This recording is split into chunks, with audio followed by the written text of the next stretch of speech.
लोगों का अपराध को क्यों होता है बटेंगे कटेंगे पर? ठीक है, चलिए देखिए, चलिए अब जीनिया का आंकड़ा आ गया है, जीनिया का आंकड़ा। हाँ, एक मिनट, विज्ञान कुछ कहना चाह रहे हैं। मैं राकेश जी की बात को ध्यान से सुन रहा था। जिन को बीजेपी योगी आदित्यनाथ के इस नारे से प्रॉब्लम है, बीजेपी तुरंत उससे रिश्ता तोड़ ले।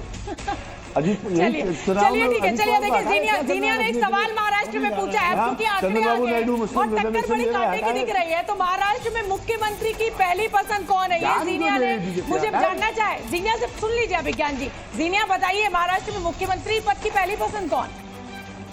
महाराष्ट्र में सबसे बेहतर मुख्यमंत्री कौन हो सकता है? हमने इस सवाल पर भी लोगों के सेंटीमेंट का एनालिसिस किया।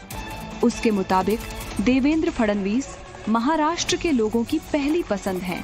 दूसरे नंबर पर मौजूदा सीएम एकनाथ शिंदे हैं और तीसरे नंबर पर लोग उद्धव ठाकरे को सीएम के रूप में देखते हैं। तो देखिए, चलिए कम से कम उद्धव ठाकरे रेस में तो बने हुए हैं, तीसरे नंबर पर ही सही, लेकिन उद्धव ठाकरे रेस में है, ये साफ है। ऐसा नहीं है कि लोग अजीत पवार को देखना चाह रहे हैं। तो देवेंद्र फडणवीस, एकनाथ शिंदे और उद्धव ठाकरे। मुझे लगता है मैं अगला सवाल जी अभिज्ञान कुछ कहना चाह रहे हैं। कहना नहीं चाहते, बस अगर कोई आंकड़ा मिल जाए मुझे कि Shinde, Eknath Shinde, how is he doing, ये बड़ा क्रूशल है। सब लोग यहाँ अग्री करेंगे। मैं देखना चाहता हूँ आपके जीनिया जी के माध्यम से, चलिए इसके लिए शशांक जी से आप संपर्क कर लीजिएगा। इसके बाद महाराष्ट्र चुनाव का सबसे बड़ा मुद्दा क्या रहा, ये भी आप जानना चाहते होंगे, तो जीनिया ने इस पर भी सर्वे किया। जीनिया, महाराष्ट्र चुनाव में सबसे बड़ा मुद्दा क्या रहा? अभी राकेश सिन्हा कह रहे थे विकास उनका ट्रम्प कार्ड है, आपके हिसाब से क्या ट्रम्प कार्ड रहा? महाराष्ट्र चुनाव का सबसे बड़ा मुद्दा क्या रहा? मैंने इस सवाल का जवाब तलाशा तो पाया कि महंगाई को लेकर लोगों में सबसे ज्यादा चिंता है। करीब 30% लोगों ने माना कि महंगाई से परेशान हैं। बेरोजगारी की बात करें तो 25% ये मानते हैं कि बेरोजगारी बड़ा चुनावी मुद्दा है। खासकर युवा मतदाता इसको लेकर खासे परेशान दिखे, जबकि 20% ये मानते हैं कि भ्रष्टाचार बड़ा चुनावी मुद्दा है। किसान की समस्या को 15% लोगों ने बड़ा मुद्दा बताया। वहीं बटेंगे तो कटेंगे और वोट जिहाद 10% लोगों ने चुनावी मुद्दा माना है। देखिए, जीनिया बड़ी बेबाकी के साथ जो उनके आकलन है, जो उनके आंकड़े हैं, वो बता रही हैं दर्शकों को। और अब उद्धव ठाकरे को लेकर सवाल बनता है, क्योंकि तीसरे नंबर के पसंद वो बने हुए हैं। मैं आऊंगी राकेश जी आपके पास, पहले ये सवाल जरा जीनिया से पूछ लूं कि उद्धव ठाकरे को सहानुभूति वोट क्या मिला? इस बार महाराष्ट्र में 2 शिवसेना चुनाव लड़ रही है। उद्धव ठाकरे की पार्टी 2 साल पहले टूट गई है। ऐसे में इस बार हमने एग्जिट पोल में उद्धव ठाकरे के प्रति सहानुभूति वोटिंग को लेकर भी लोगों का सेंटीमेंट जाना। 30% लोगों का सेंटीमेंट था कि उद्धव ठाकरे को चुनाव में इमोशनल वोट मिलने वाला है, जबकि 50% लोगों का मानना है कि सहानुभूति वोट नहीं मिलेंगे। 20% ने कोई राय नहीं दी।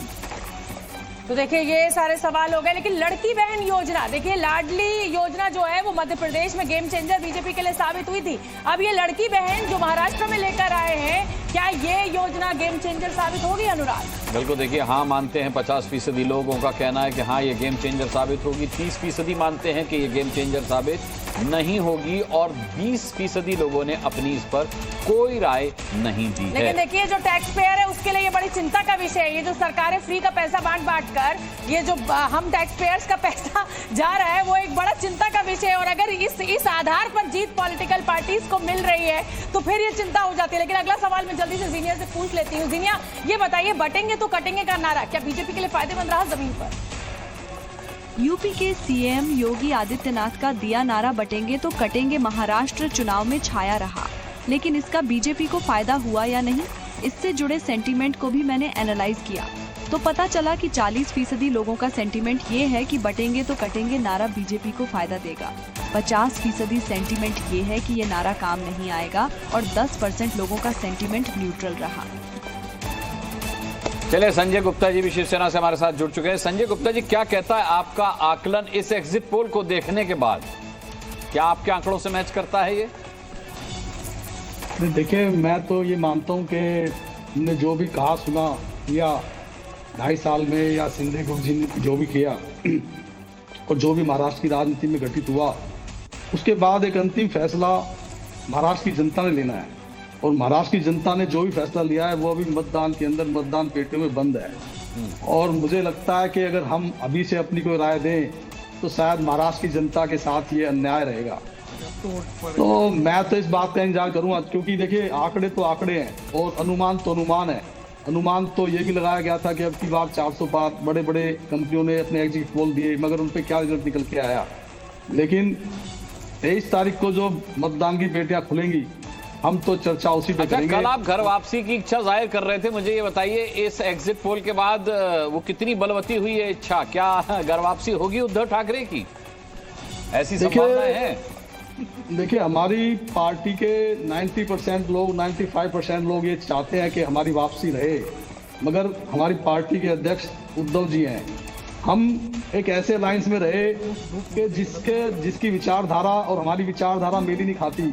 अभी प्रधानमंत्री नरेंद्र मोदी साहब ने एक बड़ी मार्मिक बात कही कि ठीक है संजय जी, संजय जी अब मुझे आपको रोकना होगा, और रोकना इसलिए बड़ी होगा खबर कि देके जा रहे हैं उत्तर संजय प्रदेश जी। और महाराष्ट्र के। अच्छा चलिए बड़ी खबर दे दीजिए अनुराग इंसान। नहीं, बड़ी खबर यही है कि घर वापसी हो सकती है उद्धव ठाकरे की। चलिए ठीक है, शिवसेना एक हो सकती है, जैसे आप दो कह रहे थे, दो शिवसेना है। अभी एक बड़ी मार्मिक बात कही बड़ा जरूरी है मोदी साहब ने। झारखंड मुक्ति मोर्चा के हेमंत सोरेन की गिरफ्तारी के बाद क्या सिंपैथी वोट हेमंत सोरेन को मिलेगा? झारखंड मुक्ति मोर्चा एक बार फिर सरकार बनाएगी है, यहाँ पर एंटी इनकम्बेंसी का फायदा जो है वो बीजेपी उठाएगी।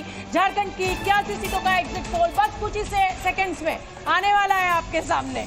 तो हम झारखंड लीजिए, जीनिया आ गई हैं, आंकड़े लेकर जीनिया आ गई हैं और झारखंड में कांटे की टक्कर दिखाई दे रही है, यानी महाराष्ट्र में भी कांटे की और झारखंड में भी। एग्जिट पोल में झारखंड को बहुत मामूली सी बढ़त दिख रही है, बीजेपी को 36 से 41 सीटें। बिल्कुल, बीजेपी प्लस को 36 से 41 सीटें मिलती हुई दिखाई दे रही हैं। जेएमएम प्लस को 39 से 44 सीटें जाती हुई दिखाई दे रही हैं। यहाँ जेएमएम को अगर देखा जाए तो आप देख सकते हैं कि इस एग्जिट पोल में मामूली सी बढ़त मिलती हुई दिखाई दे रही है। ये एग्जिट पोल झारखंड का जीनिया का एआई सर्वे, एआई एग्जिट पोल, जिसमें बीजेपी प्लस को 36 से 41 सीटें और 39 से 44 सीटें जेएमएम प्लस। जल्दी से टिप्पणी दीजिए इस पर। झारखंड पे हालांकि लेकिन झारखंड वो फॉलो नहीं कर रहे, इसको फॉलो नहीं किया है, लेकिन फिर भी आंकड़ों को देख के कुछ तो आप कहेंगे हेमंत सोरेन गिरफ्तार हुए और उसके बाद ये चुनाव हुआ है।